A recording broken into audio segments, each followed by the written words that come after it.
You're listening to the Faith Made Welcome podcast, a progressive podcast of faith where we look at Christianity from a progressive Baptist tradition.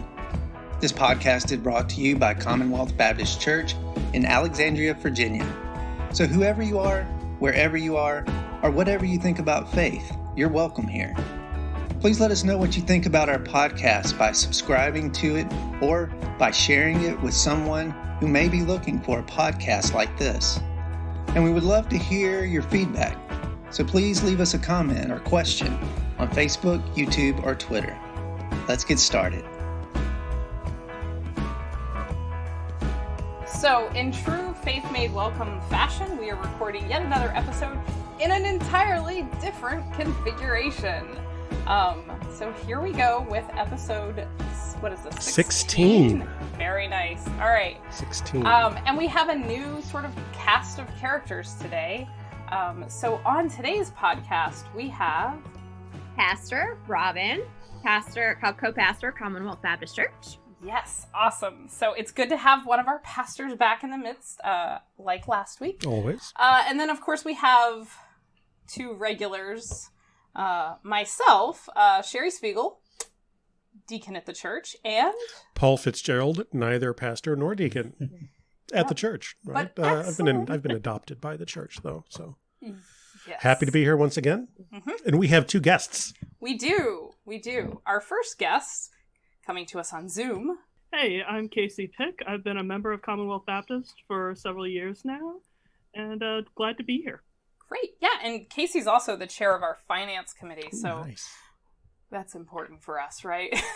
Yeah, Sometimes musician, and frequently causing people to ask y'all for money these days. Yeah. So please support the church. Yep, we need Support that. Casey in her efforts. Yeah, and then back on our podcast, this fellow was on our Halloween episodes. Who else do we have?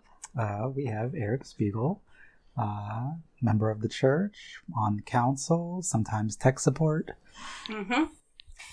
Last time he was on, he introduced himself as my man friend. Man friend To Cheri Spiegel. Mm-hmm. Indeed he is. Cool. So we have a nice cast of characters for our first real jump into Advent. And the first week of Advent, as though we'll pretend as though we just lit a candle, and that the name of that candle is hope. So today's episode is really about hope. So hope is such a big topic, right? Paul and I have recorded on our own podcast a whole episode on hope. So we're going to sit back and really dig in and hear what the three of you have to say about hope. So I'm kind of interested for Casey and Eric, when y'all were first asked to be on a podcast for the church about hope, what were the first things that went through your heads thinking, oh, hope? Were you excited about hope? So hope in 2020 was going to be a challenge, I thought. But it was also something that I spend my days as a professional activist working for LGBTQ rights. So it's something that I've spent the last year really trying to think about, how am I going to give this particular community hope? And what does that look like? And really, I've been relying on one particular quote that sticks with me that makes it so that hope doesn't have to be this saccharine thing. It's not sugary. It's not pie in the sky. It's a quote by St. Augustine that says, hope has two beautiful daughters, and their names are anger and courage. Anger at the way things are, and courage not to let them stay the way they are. So the fact that hope is the foundation for feelings of anger, that those things can be related, is something I think is very fitting to 2020. And similarly, courage being something that comes from that hope and that knowledge that things should be different or better than the way they are. So that's the kind of hope I was thinking of when y'all invited me onto this party. In case he just preached a sermon. Yeah. How about you, Eric? Well, when you asked me to be on this episode about hope, I had, a mild panic attack. Historically, I tend not to be a very hopeful person I find myself to be very cynical, very pessimistic in a lot of ways in my life. So I think it'll be interesting to I'm interested to see maybe what ideas might spring forth from what y'all all bring about talking about hope. Mm-hmm. Yeah. So you don't naturally see yourself as being hopeful. No, not usually. So can hope and cynicism coexist? I think there has to be like a healthy balance because you have to be hopeful for things to change. You have to be hopeful for progress, but you also have to be realistic and pragmatic. And I think that's where the cynicism kind of comes in. Yeah. Do you think maybe, Eric, that has something? There might be something there about the difference between hope and optimism. I mean, sure. I mean, it's like, I don't know. Optimism I always have trouble with too. So maybe that's... Yeah. No, but I mean, optimism is just that idea that you're going to look at things through the best possible light, or you're going to find a bright side in things. Mm-hmm. And I think optimism can sometimes be forced.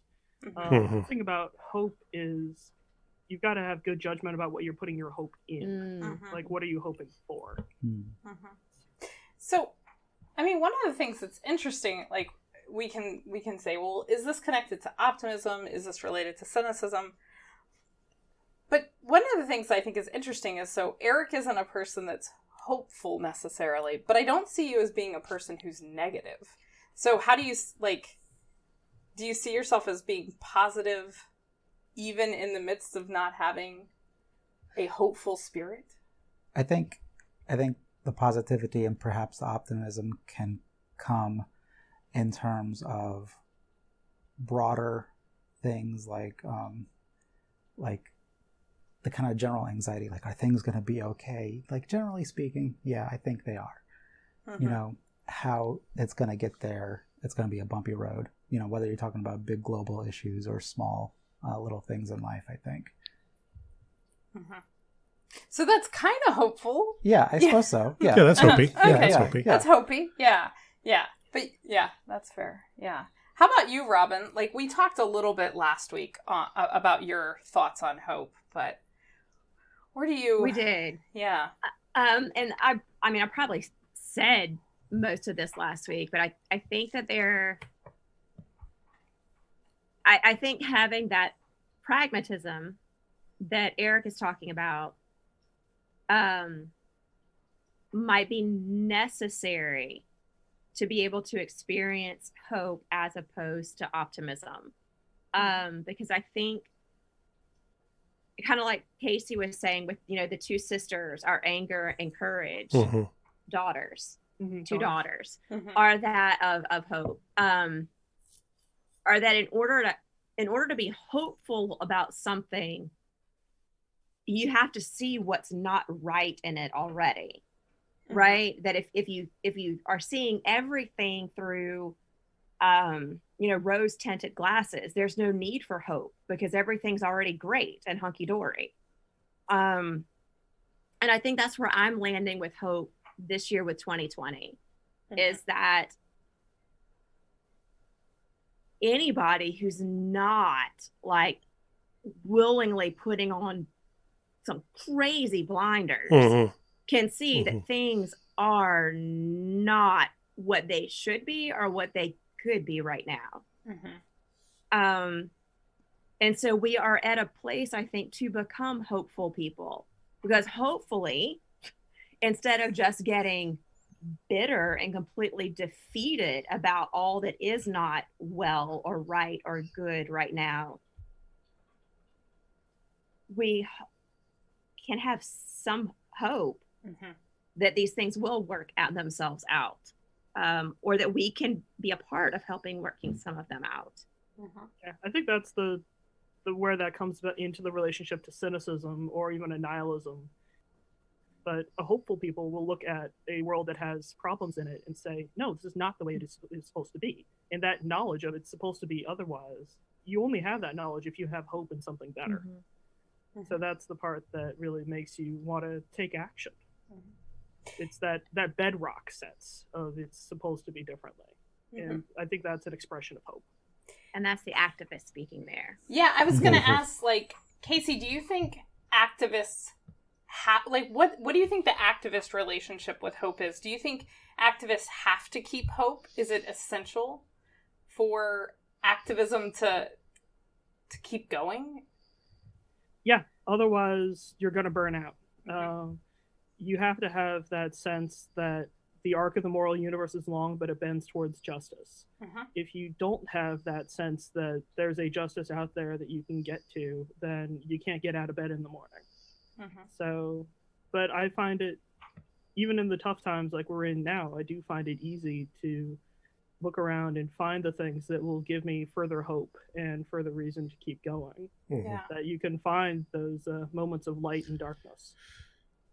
Yeah, I was going to say, surely hope waxes and wanes even within the most hopeful of us. You know, I mean, some days you got to be feeling a little bit more than others. So, you know, my question was going to be, what do you do as an activist when you find your hope wellspring growing low to sort of recharge your hope? Oh yeah, no, I mean, that's hope a good question. Hope is an act of faith. I think even in Hebrews it says that faith is certainty of things hoped for. And, you know, I'm sure y'all have discussed doubt on this and discussed those times when it's hard to find something to hold faith in. But part of what I do is, this is why activists don't work alone. This is why you find other folks who are working with you in the trenches who can remind you of victories that you have had or things that are on the horizon. This is when sometimes you take time away to breathe and to regain perspective. And it's just a matter of knowing that things do change over time, and nothing in this one particular moment lasts at that rate. So it'll change again tomorrow. I'm fortunate. I work at an organization that our business is giving hope to folks who are in tough times. The Trevor Project is a suicide prevention organization for LGBTQ youth. And so much of our focus is when youth who call us in crisis, who don't have a moment of hope, they find somebody who will hear them. And we don't tell them, oh, it'll get better, or, you know, just let it go, these feelings don't mean anything. No, we tell them that your feelings are real, and to own it and acknowledge where you're at now, but to keep going. And sometimes the hope just comes in taking that next step. Yeah. Hey, Robin, for you, as someone who is responsible for a congregation, certainly your hope barometer starts to get a little bit low every once in a while, I would imagine. What do you do? I mean, there's something to be said for powering through, but Cheri, you and I have talked about the concept of powering through before. That's not always an approach that is a lasting one. That is a way to live a life. What do you do, Robin, when you feel your hope getting low? As being someone who people look to, right? Right. Being hopeful is kind of my job, right? Yeah. I think that one thing that I do is I have to cultivate stillness and quiet within myself. For me, that's also trying to cultivate a creative outlet for myself. So something that is not rooted in caring for other people, but is just selfish. And then for me, it's also vital that I have a community of fellow clergy women that I check in with regularly. I have friends who are clergy, so they understand they're also in the same position that I am in, and that we can at times be pastor for one another. And I think that cultivating spaces and relationships where I am not in the relationship of pastor, so therefore I'm not expected to be the person that has hope, helps me not lose it. Robin, you called some of that selfish. Do you think it might be self-preserving rather than selfish? Yeah, because I heard that too. I was like, selfish. That just means like Well, doing something for mean yourself, that badly, right? So like it's it's something it's like, I should feel guilty about. Right, but right. it's something that's for me. Yeah. And not any. I have no responsibility for anybody else's well-being with whatever that is that I'm doing. Yeah. I don't have to take care of anybody. Right. Yeah. And sometimes that sort of humility of knowing it's not your job to do all the things at all the times.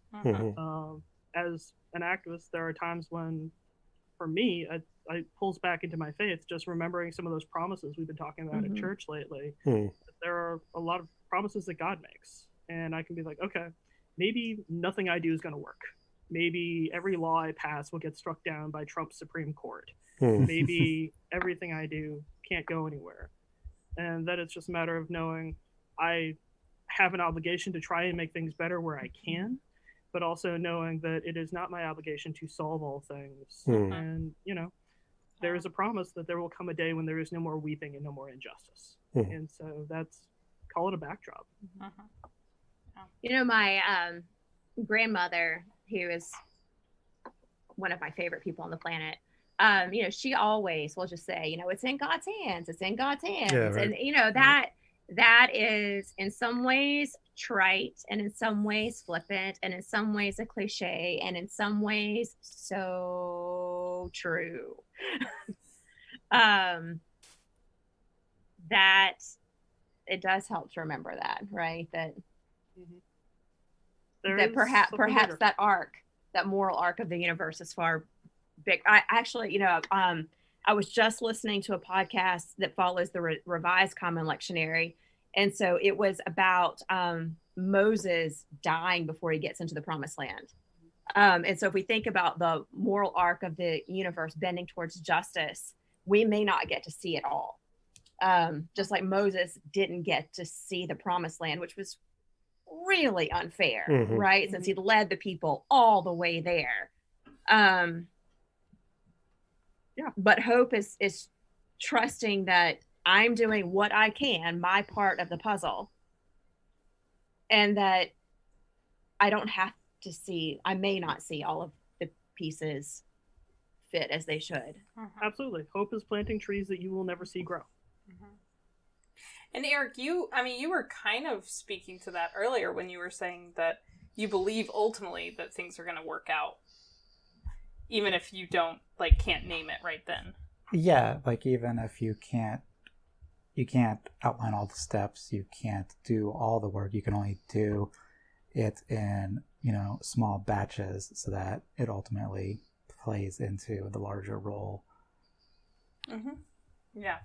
So how do you see hope working in your own life? Like, when have you found yourself most hopeful? What do you think happens that leads you to feel the most amount of hope? I've been thinking about this, and I think for me, a lot of my hope comes, especially in terms of faith and the church. A lot of my hope tends to come from seeing the community work together, coming together to get through hard times together, coming together to help each other out. I think of things like how I think it was Fred Rogers might have said, in times of crisis, look to the helpers. And I see that a lot in our community, and I think that's what helps fuels my hope. Yeah, that makes a lot of sense to me. I think the times that I feel the least hopeful do also tend to be the times I feel the most alone. So I think that there might be a connection between hope and community. Yeah.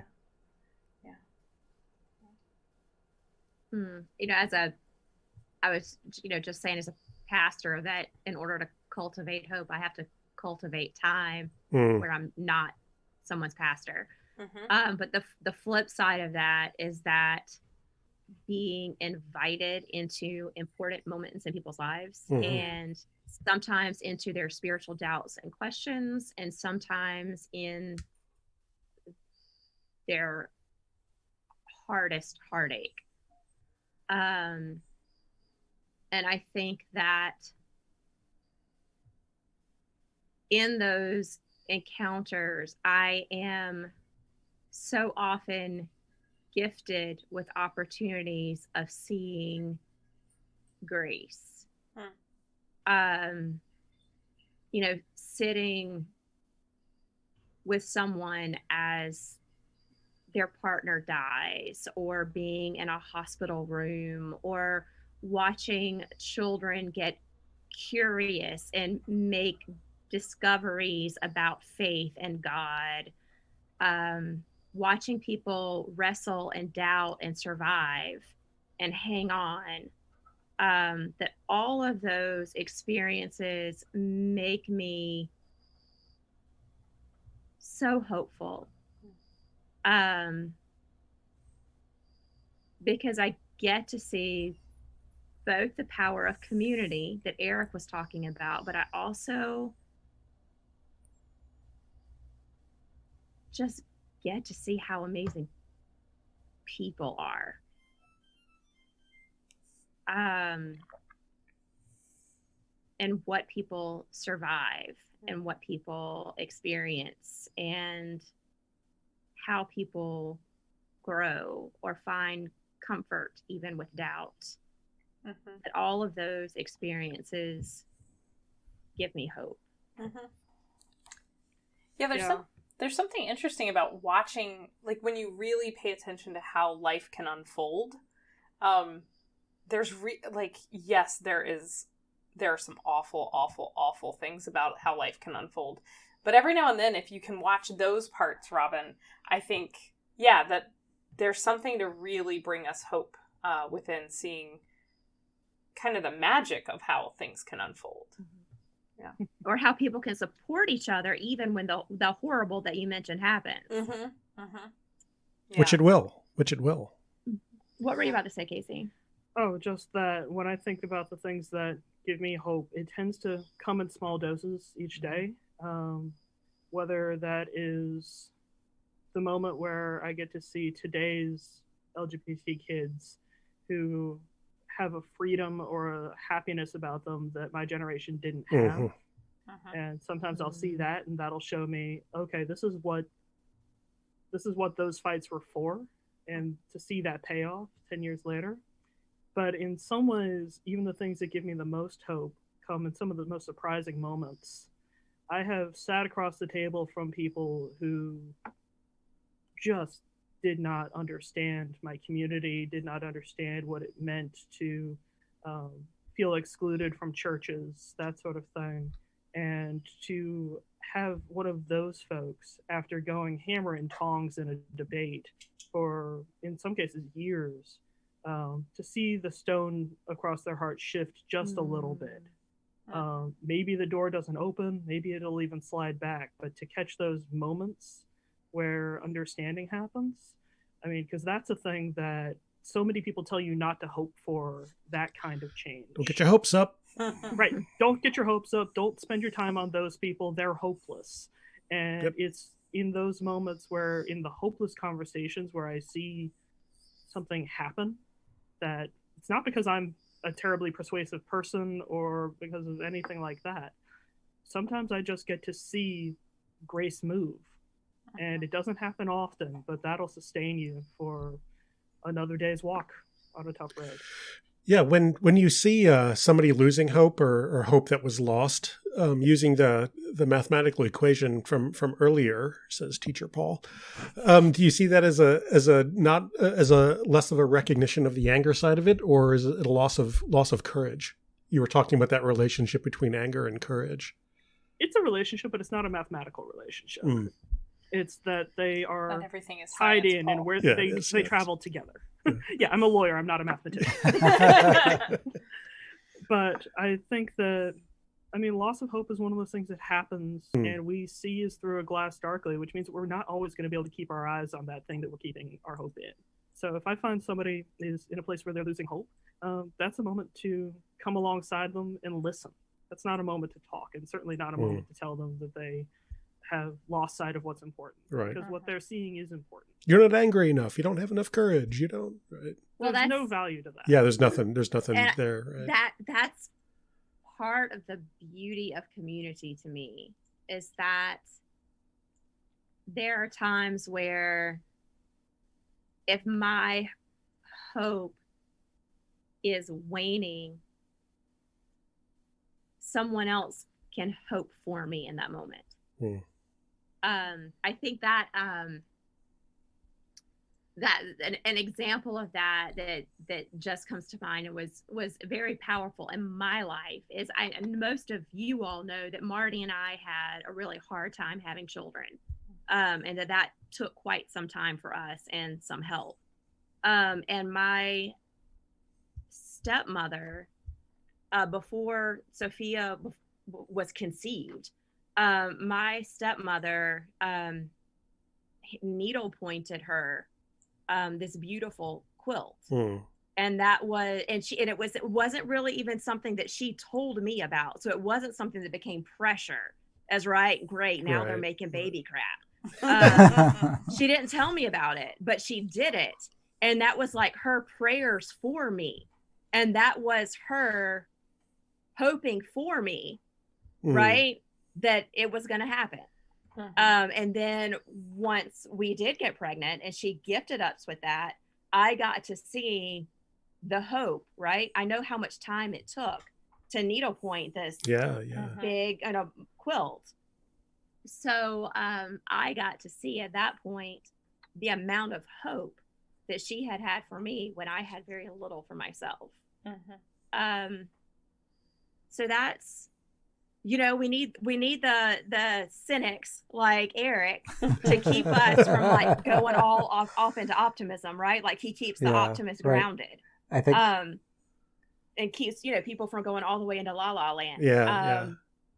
But there are times when we hope for one another so that we don't feel the pressure to do it for ourselves. I think if it's just too much. I think if you were somehow able to like chart, the collective hope of a group or a community, I think it would be interesting because I think we all keep ourselves, in check towards that kind of dull average. Some days X person might be more hopeful than Y person, and it shifts, and we all help balance each other out. And I think that's an importance with community, whether it be, a faith community or some other kind of community. And I think that's what makes it really difficult for folks who might find themselves feeling very alone. That can make it really hard to find that hope. Absolutely. And there's a value to be had in being the person who, when things all seem to be rosy and going well, and being the person who says, look ahead, it might not always be this good. Yep. And yes, I say this is part of the finance committee whose job is to budget. In those moments when, things are rolling, you want to set aside a rainy day fund. So there's value to be thinking about things that way as well. Yeah, and that you're done. I mean, there were people, right after Barack Obama was elected that says, finally, we've made it. We're here. We're done. Right? All of our things have paid off, and we finally have reached the finish line on something, whatever that might have been the felt sense at the time. Yet here we are. So, that sense of arrival at a destination being the end of hope can be, I don't know if dangerous is the right word, but does one always have to be on the lookout for, what am I trying to say, Cheri? Right? Does somebody have to be on the lookout to make sure that their hope is not sidetracked by this feeling of arrival, or this feeling of being done, or this feeling of accomplishment sometime? Or so I think it's about what you have hope in. As a political activist and a lawyer, no, don't put your hope in politicians. Whatever party, whatever space on that. So what is the bedrock? That's going to be the subtitle of this episode, I think. Is don't put your... Right, but just knowing where your bedrock is, so anything that isn't bedrock can come and go. Right. Right. Well, I think, Paul, thinking about like the Obama campaign, I mean, hope was literally that. Yeah, right. Right. That was the poster, right? Yeah. But then once he gets elected, it's not as though, I mean, I think maybe to some extent that's why we need the cynics in the world, so that we don't, like, when we achieve something, just say, yay, we did it. Now life is great. We need somebody who's going to be like, yeah, but what about that other thing? Yeah. And then like, in the moment we might think, oh, what a buzzkill. But we need the people that are always saying, yeah, what else? Let's keep going. But yeah, so I don't know. I think, I think, Casey, the idea of like not like staking a claim in a particular moment, like this is the campaign, this is going to make everything better. there's always going to be a next campaign, right? Or a next politician or what have you. Yeah. Yeah, I'd say, be careful about putting your hope in transient things. Yeah. There are things that fade away. And when that happens, if that's what you built your house on, congratulations, you need a new foundation.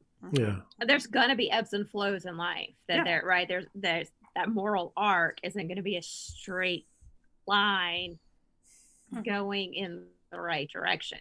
So you got to be prepared for setbacks and defeat and heartache and all of those things that can suck the hope right out of us. Yeah, and that's when hope matters most. Hope, you don't need so much hope when everything's happy. Right. It's finding a way to have hope and not be obnoxious about it when things are hard.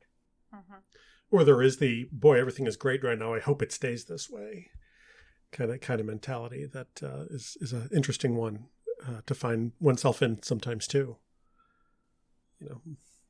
I never hope things stay. Like, I'm always like, maybe, I don't know, I'm kind of, like, as soon as something's going well, I get really, really nervous because it means it's definitely going to fail anytime. Yeah.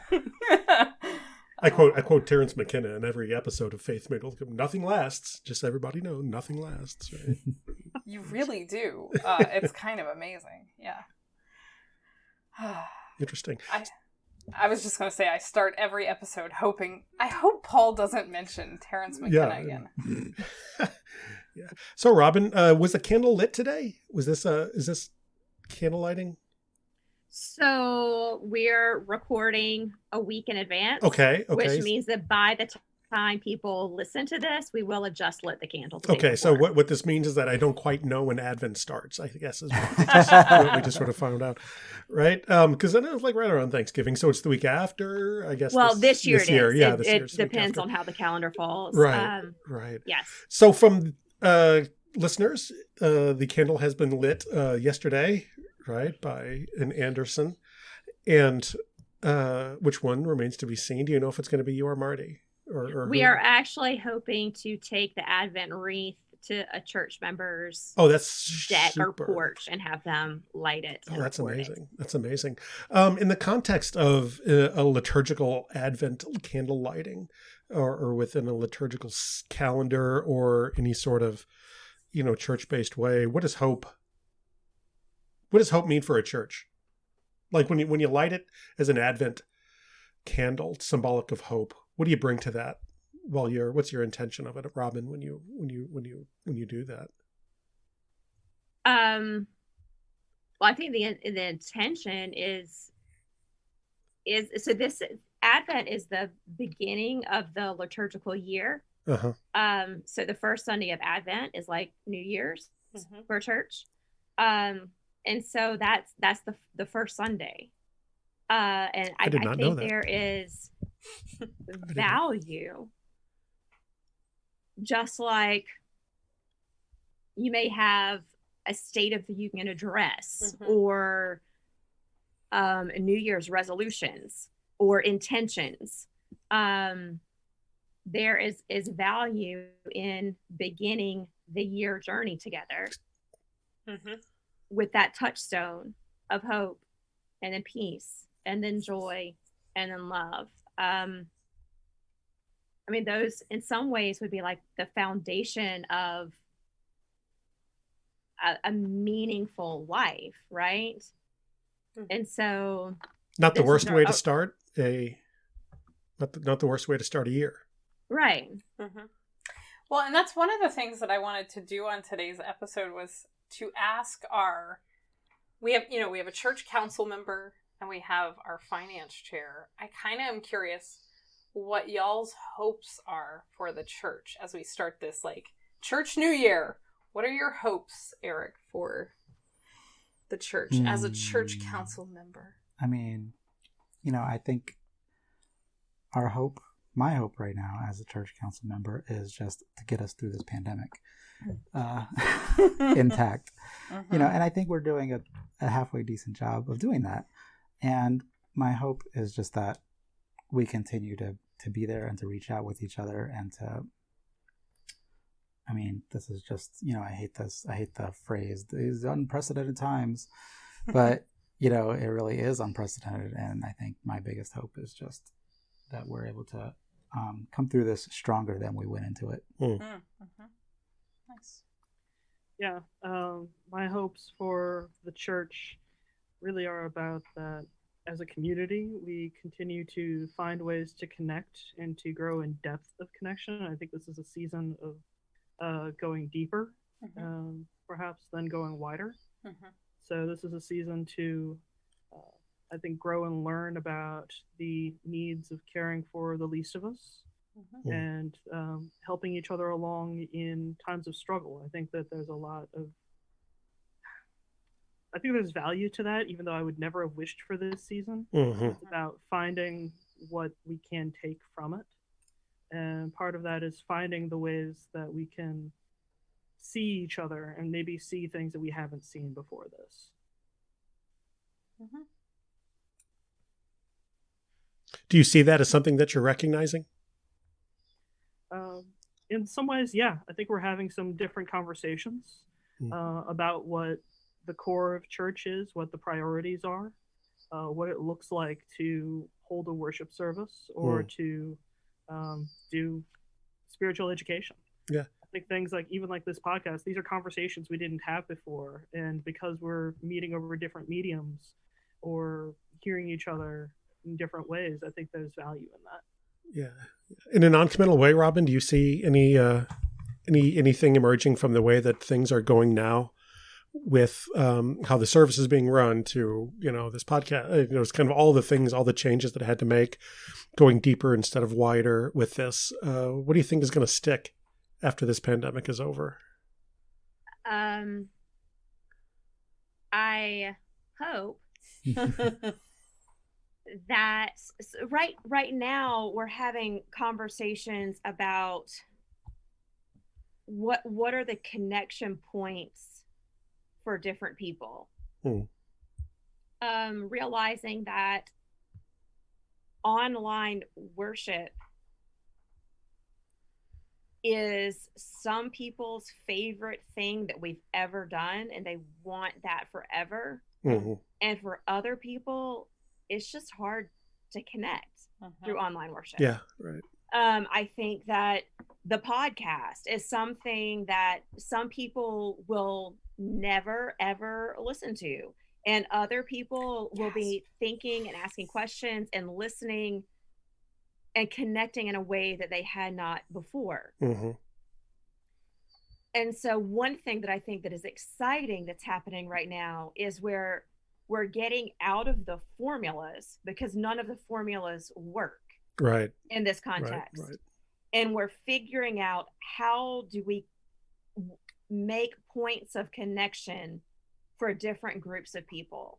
And we realize that we can't settle for just one new formula because it's not going to work for everybody. So this is, it's forcing us to think creatively, and it's forcing us to think outside of the box, and it's forcing us to think about one another.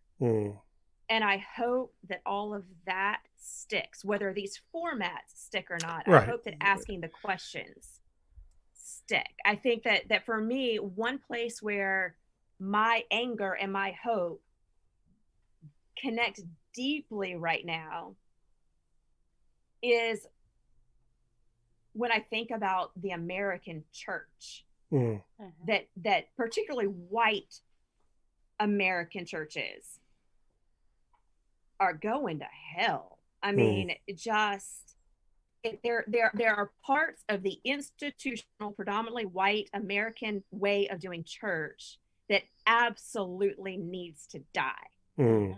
And I think in order for the entire institution to not just die,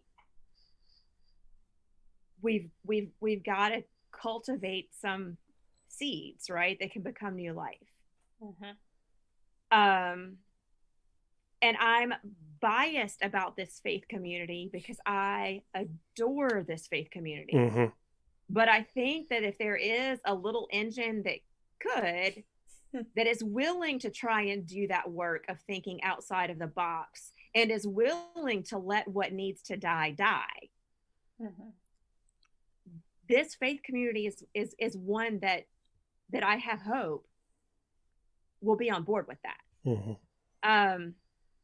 And so it could be very exciting in terms of birthing something that really goes back closer to what the early church was and is rooted in like the teaching and the principles of Jesus, as opposed to partisanship and power and nationalism.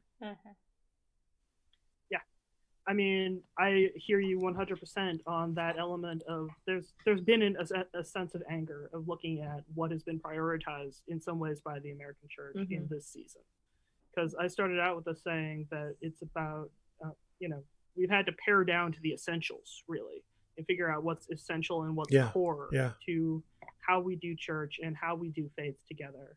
And I think it's just been really clear looking around that in some places, it's not the essentials that are being prioritized. And to the extent of when I see churches gathering in a way that spreads disease and almost mocks God, by saying, you know what, I believe God will protect me from this disease, so I'm going to pack a room full of people with no masks and no safety measures. That's a thing where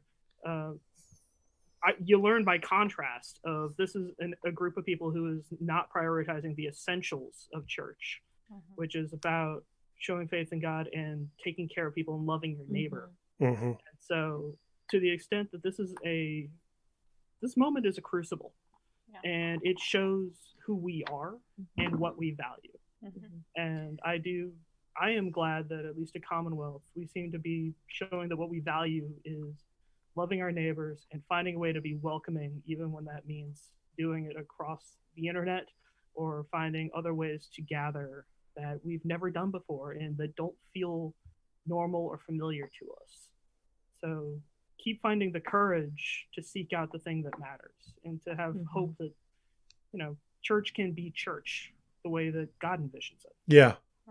And as much as I hate how long this period is going, I can find value in it, in that, for the first 6 months, I would say as the church professional, it was just utterly exhausting because we were having to rethink absolutely everything. It was like we decided on a Friday that we couldn't safely meet for church on a Sunday. And we had Friday and Saturday to figure out how do we do an online service. And so at first it was just like getting bulldozed with like a paintball gun of just boom, boom, boom, boom, boom. Like all this has to change, and it all has to change right now. Very, very quickly. Figure it out right now. And everybody had that going on in their personal lives too, right? Yeah. Because that was happening on all of your jobs and with school and all of that too. So it was kind of like every human out for themselves at first. But I feel like now we're settled enough into this, and people have kind of gotten through some of that fatigue, so that now there is a little creative energy. And there's different people coming saying, hey, I think we can connect this way. Cheri's like, why don't we start a podcast? Sunday school format where people could actually have a dialogue. And so there's a group of people trying to figure out, how do we do this? And we know the pastors don't have time to do it right now. So how do we do this? Right. And so that's exciting. And there really is potential for some of this getting back to the basics and even birthing something new that needs to stick. Right. And I think what you were just describing, Robin, to me reminded me of why I think the role that this church plays in a lot of our lives in terms of bringing hope to us also speaks to why moving into the pandemic was so challenging for a lot of us, because this church, in the larger landscape of Christianity, this church, for a lot of us, is a beacon of hope, right? This church, there are a lot of people in this church that wouldn't be doing church anymore if it weren't for this congregation, right? I know that is at least true for this household. And so here is this place that we have come to think of as our beacon of hope that we can't get access to.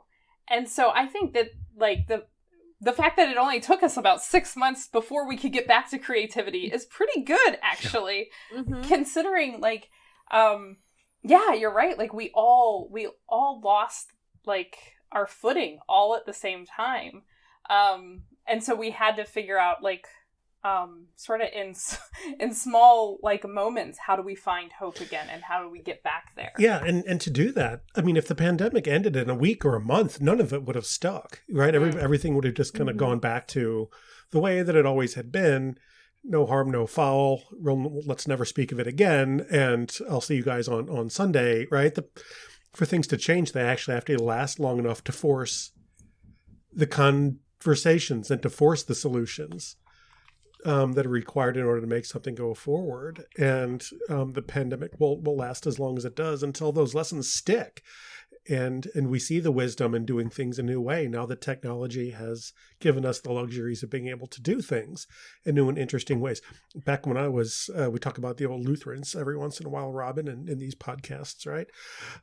We used to record sermons on cassette tapes and mail them out to people, and wow, they're really doing some cool stuff over there. Every Wednesday I get a cassette that was mailed to me that I can put in my cassette deck and listen to, and then they would mail it back, and we would re-record another one for them on top of it.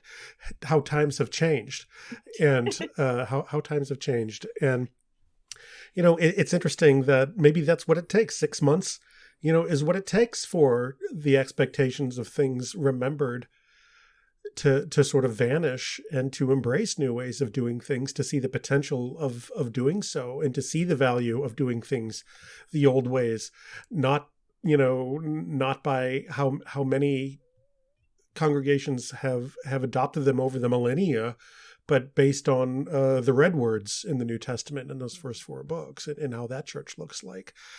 And so how do you take the red words in the first four chapters of the New Testament and stick them together with Zoom and the internet and do something cool that can not just be a solution, but can actually move things forward.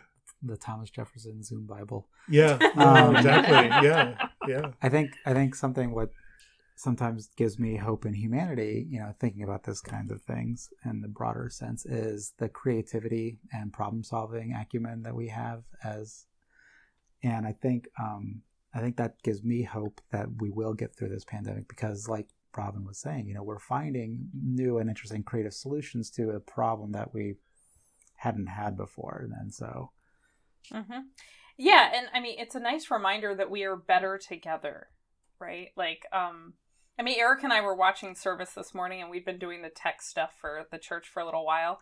And so we saw a thing that we didn't think to do in the service this morning. And I'm like, exactly. Ooh, I'm going to tell him that was a brilliant idea. I never thought to do that. Like, you didn't say, how dare they do that? That's not the way they do it. No, it's like, brilliant. Yeah, because we're better together. And I think that gives me a lot of hope. Yeah, I mean, I was just listening to this conversation and thinking about all the lessons we're learning at all. At some point, we're going to have a lot of pastors referring to this as kind of the Old Testament period of the church, the 40 days in the wilderness. And right, that this is a thing and that's a thing the church has always done. Way back when, they would point to their memories of the hard times that they did a journey together. And because they had that memory of, we got through that, it gave them hope to be able to say, and we can get through this next thing. Yeah. Very much in my personal life, I had long had as like one of my greatest fears was I live alone and something was going to happen that would make it so I couldn't take care of myself. And that was something that kept me up at night fairly often. And then a year ago, I had a stroke and could not take care of myself, literally couldn't get up off the ground. And it was people in this church who kind of gathered around and helped me, literally got me to the hospital. And then were able to take care of me for the time after that as I recovered. And because I had that terrible time period, I now have the confidence to know that, and if something like that happens again, I've got a community that's got my back. Yeah. I'm not afraid the same way I was before that. Mhm. And I think that what this time will give us in the way of hope in the future is the knowledge that, okay, we will have gotten through this. And 10, 15, 20 years down the line, if we face some kind of major challenge again, there will be the memory of, but we got through 2020. Mhm. Yeah. Having gotten through 2020, we'll get through this. Mhm. And that, I think, is a source of hope. Yeah. And as we talk about this, I do think that it should be said that we are aware that up to this point, over 250,000 people in our country alone have died from COVID. Mm-hmm. Mhm. So I don't want this conversation to sound like those deaths are not important, because gee, we're learning stuff. Right. Right. Or we got through this, not everybody did. Yeah. Right. Yes. Right. Yes. Like, ha ha, you know. But the flip side of that is, wouldn't it also be awful if we had the same amount of sickness and the same amount of death and we learned nothing? Yeah. Mhm. And we didn't grow at all. And I think that what is one of the beauties of God is I am not someone who my faith does not set well with an idea that God causes all of the trauma and bad things that happen in our personal lives and in the world. But what we see over and over and over again through scripture is that God is present in the midst of those things, and that God can use those things, those times, to plant little seeds that grow into something new, and cause flourishing. So there's the distinction there, right? I don't want this conversation to make light of those deaths, or to at all suggest that they're worth it because we've gained something. Yeah. Who knows? I could be the next one to go from it. But these are opportunities to look for what's new and to allow some sort of redemptive transformation to take place through it. Mhm. Yeah, and I mean, I don't know, when I think about hope, I don't think of it as a gleeful thing. I do very much think of it as something that has the backdrop of what Casey described, anger and courage. So I think that that's a very real thing to acknowledge, Robin. Like our treatment of hope is not, we are not experiencing gleeful celebration. We're trying to figure out, what can we cultivate? What do we have the courage to do in the midst of our anger? Yeah. Every December that I've been part of Commonwealth, the Advent season, the 4 candles of Advent have not been the only 4 candles we've lit. We've lit candles in our Blue Christmas service. Yeah, right. And that service is not the opposite of the Advent candles. It is not about acknowledging something that's the opposite of hope, but it is the recognition that in grief there is a kind of hope. You know, that all of these things, peace, hope, they are not just saccharine and light, but that there's a depth to it, and that God can be there in that depth. So, yeah, no, when we say that we have hope, it is a hope that encompasses the candle we light on Blue Christmas too. It's beautifully said. Well, Casey, activist, lawyer, poet. Indeed. Yeah. Very cool. Wow, this has been a great conversation. It's interesting. Every time I feel like I'm about to talk about hope, I never know exactly what I'm going to get, but it's always an interesting journey. So thanks to our guests for being on with us today. Cool. I have one last question, if I can ask. No, Paul, we're out of time. This is a good one, though. I saved the best for last, right? Robin, Casey, if anybody in our congregation feels like their hope is starting to wane a little bit, and feeling kind of down, what do you say? What do you want to tell them? Or any of our listeners, right? What do you want to say? Well, the first thing, I mean, particularly for our congregation, the first thing I'd say is call someone. That we may not know what's going on deep within someone, but in this community, there's definitely someone that cares. And that's probably a true for wider community as well. You know, I'm just with, you know, a hotline, picking up the phone and calling the hotline. Yeah. Can remind you that even a stranger cares. I mean, you know, there's stuff with, you know, gratitude journals and looking for what you have to be grateful for and all that kind of stuff that is value in it.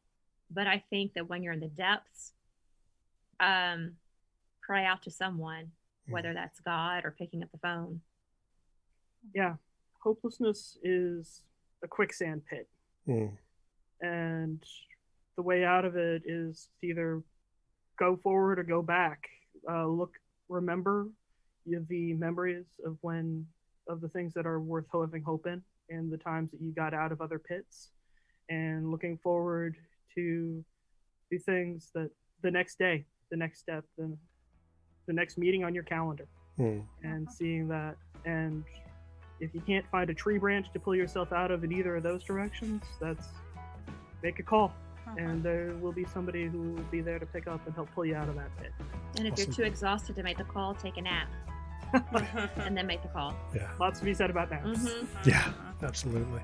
Yeah. Cool. Eric, what would you say to that? I don't know. What would you say to somebody without hope? I don't know if I would have any blanket answer other than just to be someone who would listen. Find the person that would listen to you. Cool. Yeah. All right. Thanks, y'all. Thanks, everybody. It was wonderful to talk to Thank everyone. you. Casey, it was wonderful to meet you, and we'll see everybody soon. All right. Take care, everybody. Bye. Bye-bye.